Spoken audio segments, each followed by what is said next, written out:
बोलो जयकारा बोल मेरे श्री गुरु महाराज की जय। सभी गुरुमुख प्रेमियों को सप्रेम जय सच्चिदानंद। जीवन में बहुत कुछ ऐसा होता है जो हम समझ न रखने के कारण परेशान होते रहते हैं। यानी कुछ वस्तुएं ऐसी होती है जिसको मांगने की ज़रूरत नहीं होती, फिर भी हम मांगते रहते हैं। उदाहरण के तौर पर जैसे फूलों की खुशबू के लिए, फूलों की खुशबू, फूलों की मुस्कुराहट, फूलों का सा एहसास प्राप्त करने के लिए फूल से प्रार्थना करने की ज़रूरत नहीं है। केवल फूल की नज़दीकी मिल जाए, फूल की संगत मिल जाए तो सभी कुछ मिल जाएगा। ऐसे ही जैसे कि नदी के पास, झरने के पास, तालाब के पास अगर पहुंच जाएं तो क्या ठंडक नहीं मिल जाएगी? अवश्य मिलेगी, क्योंकि उनकी संगत का असर ही ठंडक प्रदान करने वाला है। अगर वहाँ जाकर फरियाद करनी पड़े पानी के पास में कि मुझे ठंडक प्रदान करो, तो क्या ये बुद्धिमत्ता हो सकती है? इतनी समझ तो होनी चाहिए। अगर ये समझ है तो फिर ये समझ भी भली भांति हमें होनी ही चाहिए कि भगवान से अगर हम सामान मांगने की बजाय भगवान के नज़दीक पहुंचने का प्रयास करें, भगवान की नज़दीकी प्राप्त करें, भगवान की संगत प्राप्त करें, भगवान को पाने की ही कोशिश में लगे रहे। अगर इस कोशिश में हम कामयाब हो जाते हैं, भगवान की संगत मिल जाती है। भगवान की संगत, संतों महापुरुषों की संगत मिल जाने से ही भगवान की संगत का सारा असर हो जाता है कि संत महापुरुष ही भगवान के दूत हुआ करते हैं, भगवान का रूप हुआ करते हैं। वक़्त के परिपूर्ण संत ही स्वयं निराकार भगवान साकार रूप में अवतरित हुआ करते हैं और उनकी संगत प्राप्त हो जाए, उनसे आमना सामना हो जाए, होता रहे, तो फिर उनके पास जाकर फिर उनसे कुछ भी मांगने की ज़रूरत नहीं है, क्योंकि उनको अपना बना जो लिया हमने उन्हें और उन्होंने हमें अपना लिया, फिर मांगने को क्या बाकी रहा? अगर पानी, फूल ये अपनी संगत का असर अपने आप हम पर प्रकट कर देते हैं, आग के पास जाकर के क्या कहना पड़ेगा कि मुझे गर्मी दो, मुझे गर्म कर दो? अपने आप ही आग का स्वभाव है कि उसके नज़दीक आने वाले को गर्मी ही प्राप्त होगी। ऐसे ही भगवान के नज़दीक जाकर या भगवान की नज़दीकी प्राप्त करते हुए भी अगर हम भगवान की बनाई हुई सृष्टि की संपदाओं को मांगते रहें, तो क्या हमने अब तक समझा नहीं? कुछ भी नहीं समझ में आया?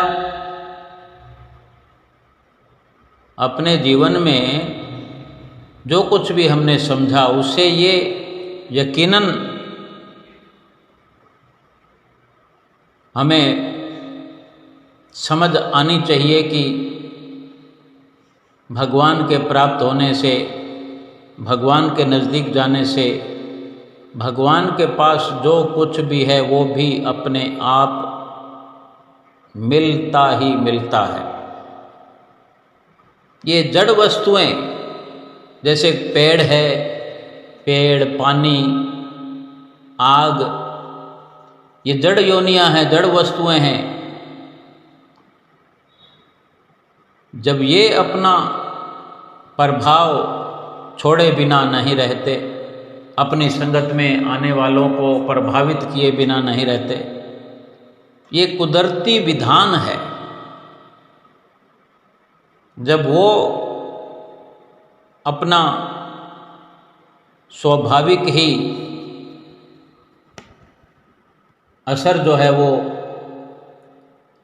हमें प्रदान करते हैं, तो क्या भगवान जिस सत्ता के मालिक हैं उनकी नज़दीकी प्राप्त करने पर क्या हमें उस सत्ता का मालिक नहीं बना देंगे? यानी वो संसार के रचयिता है, संसार के मालिक हैं, त्रिलोकी के मालिक हैं, कुल विश्व के मालिक हैं, तीनों लोकों के मालिक हैं, और जो भी उनकी नज़दीकी प्राप्त करता है उसे भी तीनों लोकों का मालिक बना देते हैं। जब तक ये यकीन नहीं आएगा तब तक फिर हम मांगते रहें। मांगने से क्या क्या मिलेगा और क्या क्या मांगेंगे? दुनिया में सामान बहुत है, बहुत कुछ चाहिए, क्योंकि मांगने वाले का कभी भी पेट नहीं भरता। ये जो इंसान की खोपड़ी है, महापुरुष फरमाते हैं, मानुष केरी खोपड़ी कब हो धापे नाही, तीन लोक की संपदा कब आवे घर माही। ये इंसान की खोपड़ी की स्वाभाविकता है कि इंसान चाहता है कि तीनों लोकों की संपत्ति अपने घर में एकत्र कर लो। केवल एकत्र करने का ही शौक है, प्रयोग में नहीं ला सकता। आज हम एक साधारणतया विचार करते हुए देखें, दुनिया में कहीं भी नज़र घुमाते हैं, किसी भी प्रकार से विचार करते हैं, हर किसी के घर में जितने सामान हैं वो सब के सब सामान यूज नहीं कर सकता, उपयोग में नहीं ला सकता, उपयोग में ला भी नहीं रहा है पूर्ण तौर पर, और अपने जीवन में कभी उपयोग में नहीं ला सकेगा सारे के सारे सामान। कोई सामान आज हम खरीद के लाते हैं, थोड़े दिन यूज करके फिर उसको साइड में रख देते हैं, उससे मन भर जाता है, फिर कुछ और ख्याल चल पड़ता है, फिर कुछ और, फिर कुछ और अपने घर को कबाड़ खाना बना दिया है। हमारे घर में जगह कम होती जा रही है, सामान ज़्यादा होते जा रहे हैं, जीवन हमारा दुखद होता जा रहा है। सुख सुविधाओं के लिए लाए गए सामान, सुख सुविधाओं के लिए दुख उठा उठा करके, यत्न करके जो सुख सुविधाओं के सामान हम लेकर आए हैं, उन्हीं से दुख प्राप्त हो रहा है, दुख बढ़ रहा है। जब वो सुख के साधन, सुख के सामान नहीं थे,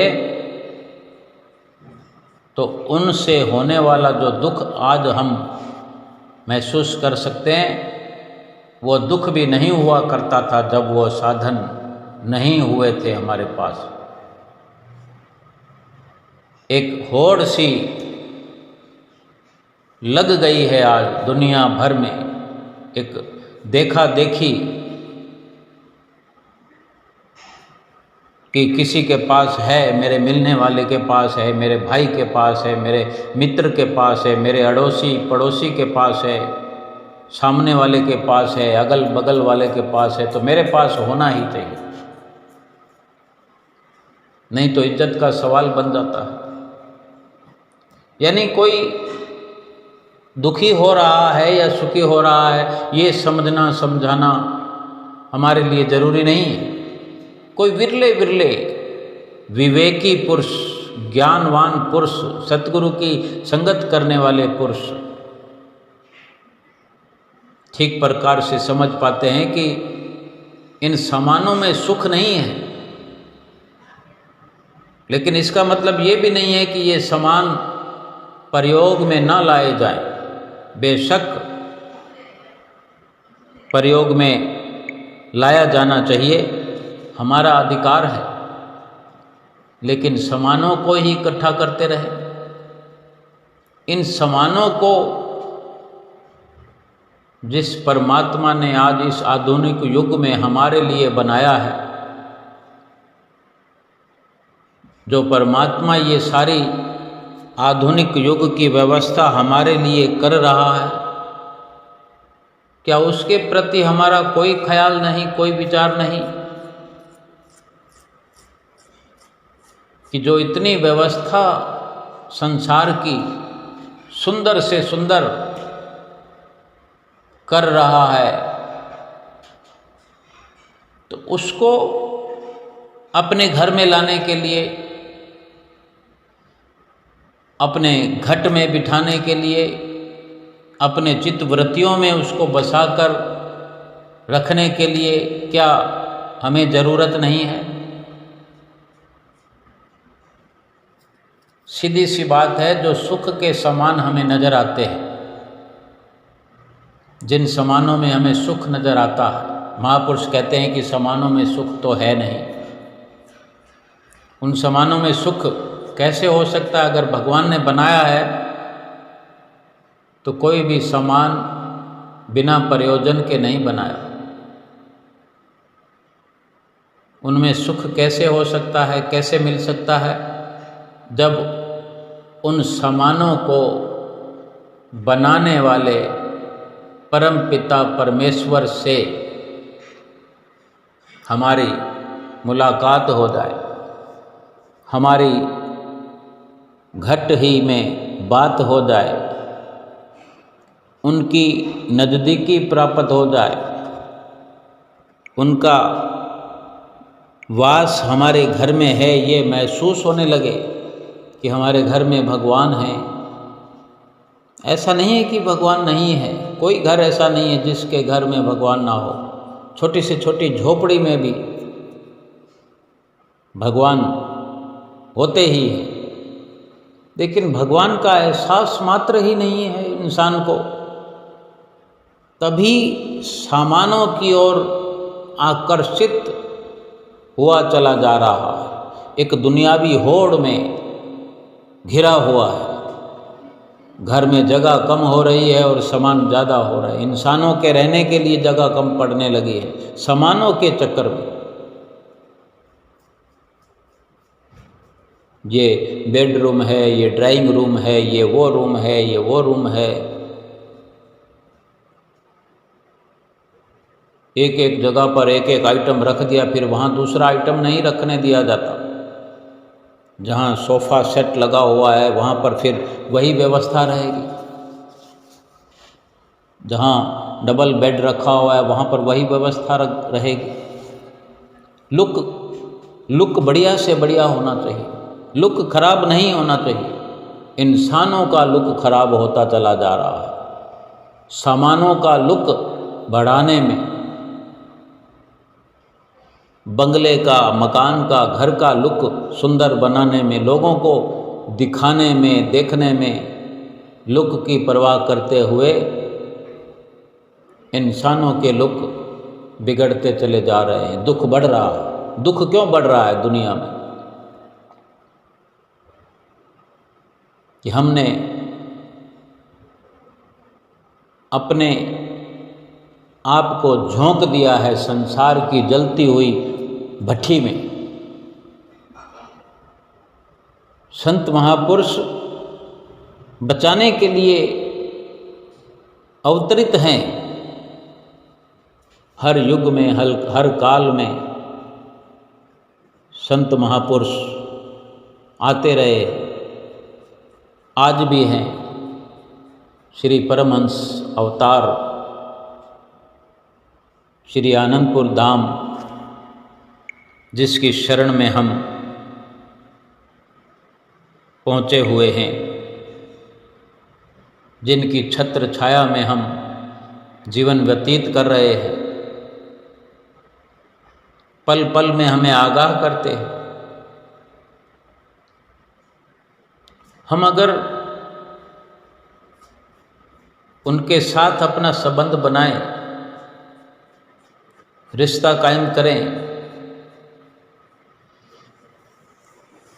संसार के सारे सामान जिनकी तासीर दुख देने वाली है, वो सब के सब सामान सुख देने वाले बन जाएंगे। ये तरीका है।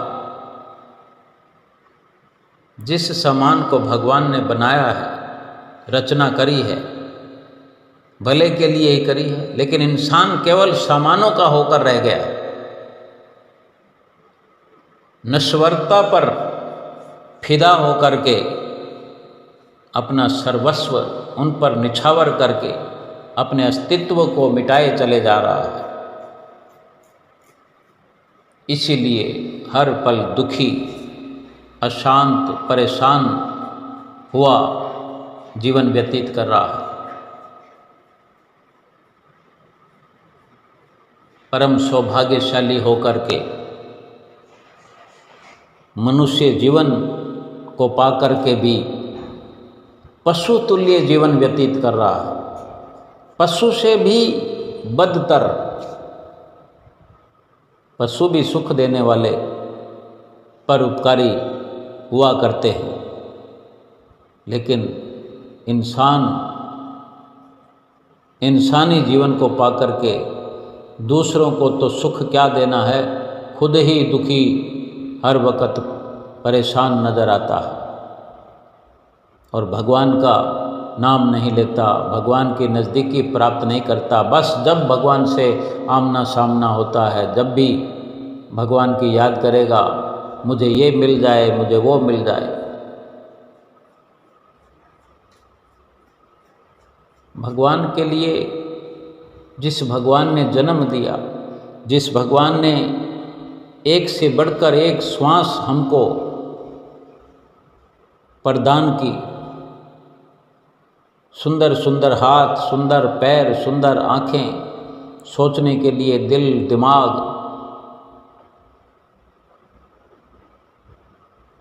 वो इंसान आज इस दुनिया में दुखी है। इससे बढ़कर दुख की बात कुछ भी नहीं। लाइन लगाकर अगर घरों में चक्कर लगाया जाए, कॉलोनी से कॉलोनी में, गांव से गांव, नगर से नगर, शहर से शहर, पूरे संसार में चक्कर लगाया जाए, सब के सब दुखी हैं। ये महापुरुषों का फरमान है। नानक दुखिया सभी संसार, सो सुखिया जिस नाम आधार। बिरले बिरले गुरुमुख सतगुरु के सेवक ही इस संसार में सुखी हैं, जिन्हें केवल और केवल भगवान के नाम पर भरोसा है, सतगुरु से मिले हुए नाम का सुमरन हर वक़्त करते हैं, अपने सतगुरु पर, इष्ट देव परमपिता परमेश्वर पर पूरा पूरा विश्वास करते हैं, उनकी नज़दीकी बनाए रखते हैं। उनकी नज़दीकी में रह कर के चाहे संसार के सामान कम मिलें, ज़्यादा मिलें, लेकिन उन सामानों के पीछे भागते नहीं हैं, उनको सुबह शाम भगवान से मांगते नहीं हैं। प्रारब्ध के अनुसार और सतगुरु की कृपा के अनुसार जो कुछ मिलता है उसमें शुक्रगुजार करते हैं, शुक्राना करते हैं और सुखी जीवन व्यतीत करते हैं, कर रहे हैं, करते रहेंगे। जिस गुरुमुख को, जिस प्रेमी को, जिस इंसान को ये समझ में आ गया कि भगवान के साथ में रहकर, भगवान की शरण में रहकर, भगवान की नज़दीकी में रहकर, भगवान के पास जो कुछ भी है, भगवान के पास सारे सामानों की ताकत है, सारे सामानों का विधान है, सारी सृष्टि का सामान है। सबसे बड़ी बात है कि सारे सामान दुनिया के एक तरफ और सतगुरु के चरणों में बैठने का, सतगुरु के चरणों में समर्पित होने का सुख एक तरफ। बड़े बड़े इतिहास हमने देखे हैं। भगवान भी ऐसे भक्तों की कदर करते हैं। सुदामा के पास क्या था,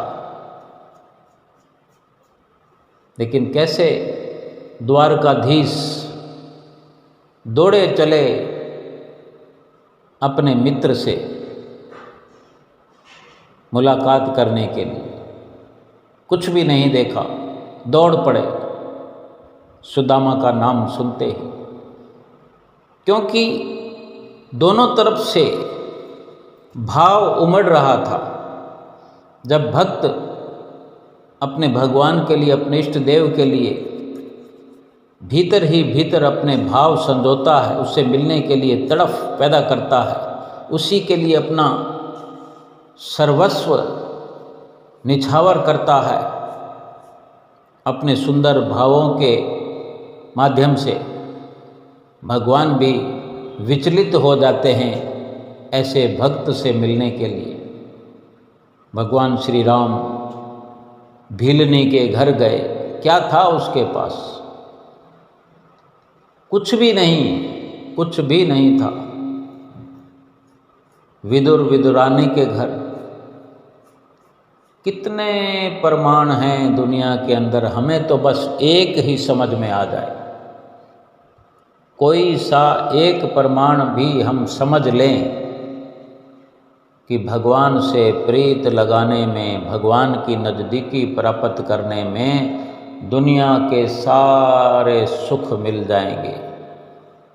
और भगवान से प्रीत नहीं तो सारे संसार के सामान भी एकत्र कर लें, सुख प्राप्त नहीं कर पाएंगे। इसलिए भगवान की नज़दीकी पाने का यत्न करें, सतगुरु के चरणों में समर्पित होने का प्रयत्न करें। सारे सुख त्रिलोकी के हमारे झोली में भर देंगे। बोलो जयकारा बोल मेरे श्री गुरु महाराज की जय।